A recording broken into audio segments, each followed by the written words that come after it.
Buenas tardes con todos y con todas. En primer lugar, agradecerle a Servir y a la ENAP por la invitación. Es un gusto compartir este panel con Solange y con Ariela y bajo la moderación de Evelyn. Un agradecimiento especial a Dante y a Yaneiri por el contacto y la invitación. Efectivamente, yo creo que este es un tema relevante y por eso la importancia para muchos de quienes están el día conectados hoy, ¿no? El día de hoy veo que hay más de 400 personas conectadas que podemos identificar y sirva este panel para reflexionar de manera conjunta y escuchando a Solange, además, vemos que hemos atravesado y venimos atravesando retos similares en nuestros países. Y aquí en el Perú quisiera comenzar en primer lugar por reconocer, ¿sí? Reconocer el trabajo de todos aquellos servidores y servidoras públicas a nivel nacional que frente a la alerta, cuando comenzó ya hace más de un año, de que llegaba el COVID-19, teníamos todos todavía alguna información o muy poca información y luego se comienza el proceso de aislamiento obligatorio en los hogares y la pregunta es, ¿qué nos toca hacer a los servidores públicos? Y de pronto somos servidores públicos, pero también somos ciudadanos, ciudadanas, padres y madres de familia, donde nos vemos en un momento determinado en qué es lo que nos toca hacer, ¿no? En función al hogar que tenemos a cargo, como en función al servicio que tenemos que brindar. Y yo quisiera reconocer el compromiso a nivel nacional de hombres y mujeres servidores públicos que cuando comenzó la pandemia y hasta el día de hoy, ¿no? Siguen apostando por brindar cada día mejores servicios a los ciudadanos y ciudadanas. ¿Y qué fue lo que pasó y qué medidas se adoptaron? Y cuáles son los retos que tenemos, que es un poco lo que voy a mencionar. Un primer tema es el mensaje. Bueno, nos vamos a casa, es aislamiento obligatorio, ¿y qué servicios se van a mantener? ¿Cuáles son esos servicios básicos que se tienen que mantener? Y por lo tanto, fortalecer al personal en sus capacidades que tenía que brindar ese servicio, partiendo por la primera línea, y obviamente estamos hablando de los médicos, enfermeras y todo el personal de salud, y todo el personal administrativo alrededor del personal de salud. Entonces hay un primer proceso que está involucrado con una capacitación y un fortalecimiento permanente de capacidades que permitan generar nuevas habilidades. Yo creo que uno de los principales temas del servicio público, el servicio civil en la crisis sanitaria, se vio enfrentado a cómo fortalecemos nuestras capacidades y cómo asumimos esta nueva lógica de trabajo vía remota, porque no eran vacaciones, era trabajo remoto en el hogar con los niños, con la familia, con quienes vivamos, ¿no? Y seguir trabajando.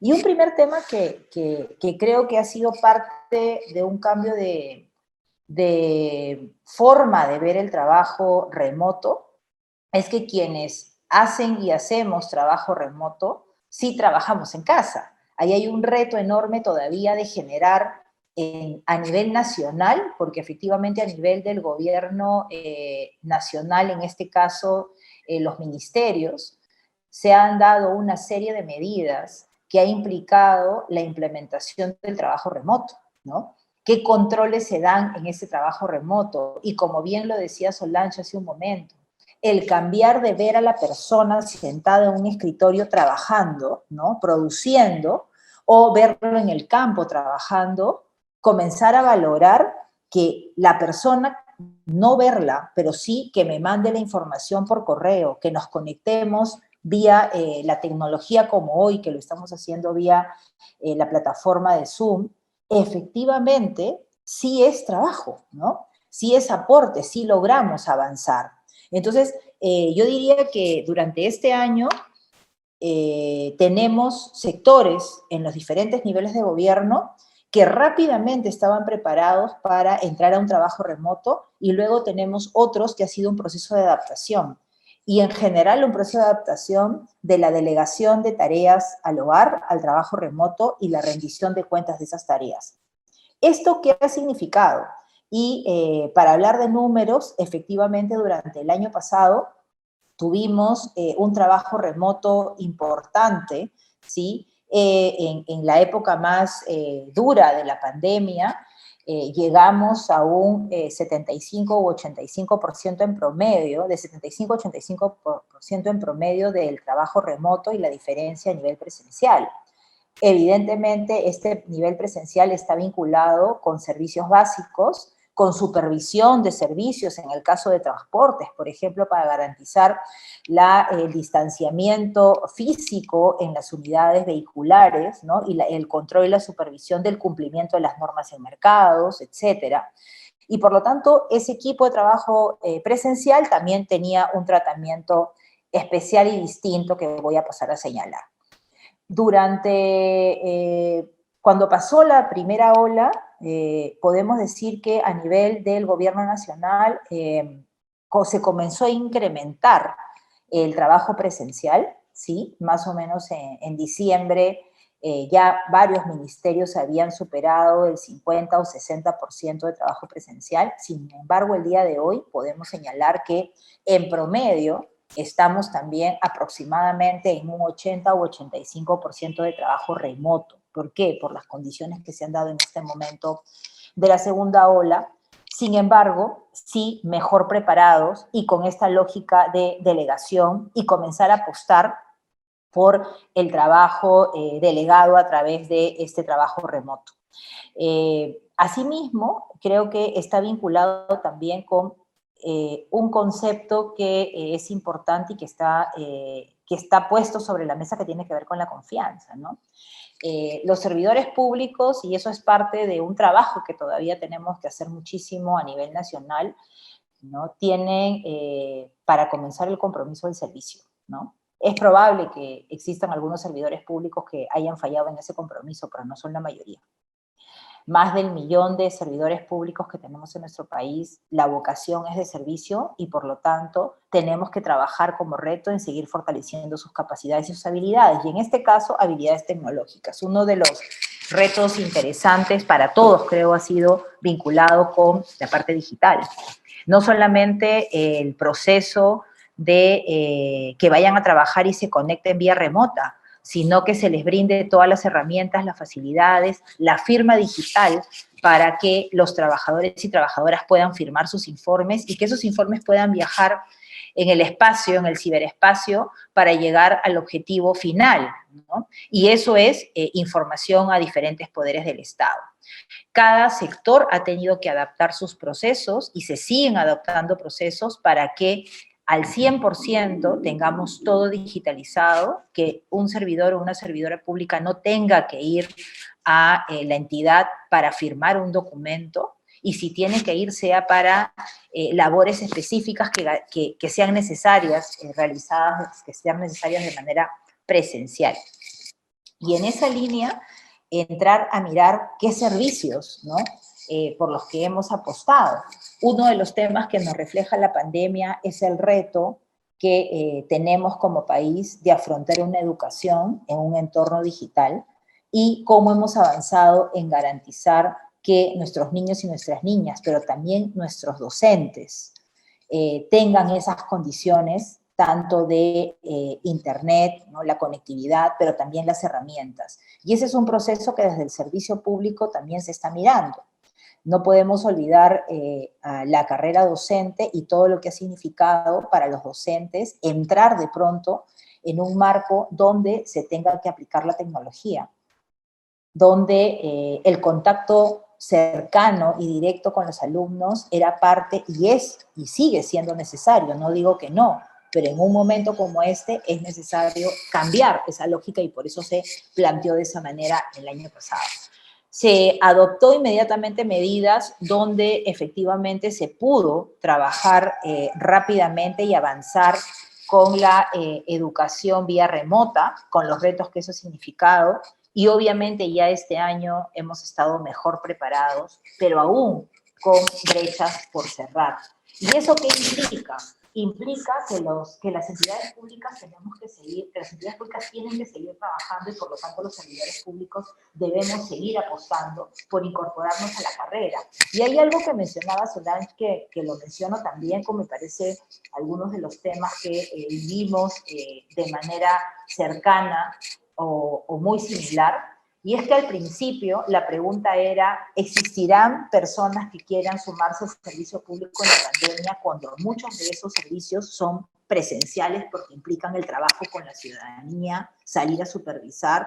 Y en realidad lo que hemos encontrado es una gran acogida porque en el momento que se han convocado los procesos de concurso para incorporar, digamos, en este caso, a los contratos administrativos de servicio, en los CAS, sí se ha logrado captar a personas y profesionales que se suman al servicio público con el reto de hacer trabajo remoto o trabajo presencial. ¿Y eso qué es lo que ha permitido? Continuar brindando los servicios públicos que son necesarios, garantizar la ampliación de la cobertura del Internet, la ampliación de la cobertura de lo que implique agua y saneamiento. Tenemos una brecha importante en agua en nuestro país. ¿Y qué ha significado? Que las entidades prestadoras de servicios de agua han tenido que salir a distribuir el agua y eso implica también un trabajo presencial de quienes brindan ese servicio o que supervisan el servicio, como por ejemplo en Sedapal. Por lo tanto, se ha incorporado personas al servicio público de tal manera que podamos seguir brindando servicios, y son servicios tan importantes como la salud, que no voy a entrar en el detalle porque sí evidentemente es muy conocido, pero todavía tenemos en época de todavía lo que nos queda de la pandemia, avanzar con enfocar el servicio a aquello que es prioritario y que son necesidades básicas.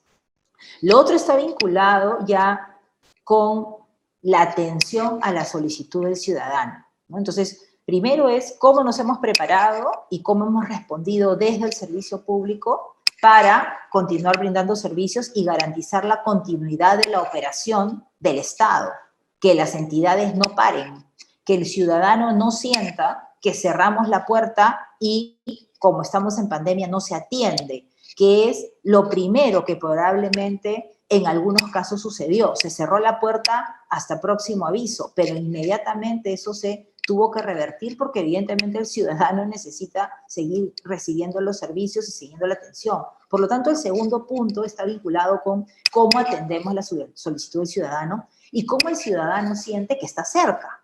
Y ese es un tema complejo, porque desde la recepción de un documento por la mesa de partes presencial, como lo hemos hecho todos, donde además el ciudadano aprovechaba para tratar de tener una coordinación personal respecto a su solicitud, pasar a una mesa de partes digital, donde no le ve la cara al servidor que recibe el documento, donde no sabe que lo recibió y no tiene idea luego de cómo hacer seguimiento. Por lo tanto, la comunicación, la empatía, que es ponernos en el lugar del ciudadano y ver qué tenemos que hacer para que el ciudadano se sienta tranquilo de que su solicitud fue atendida.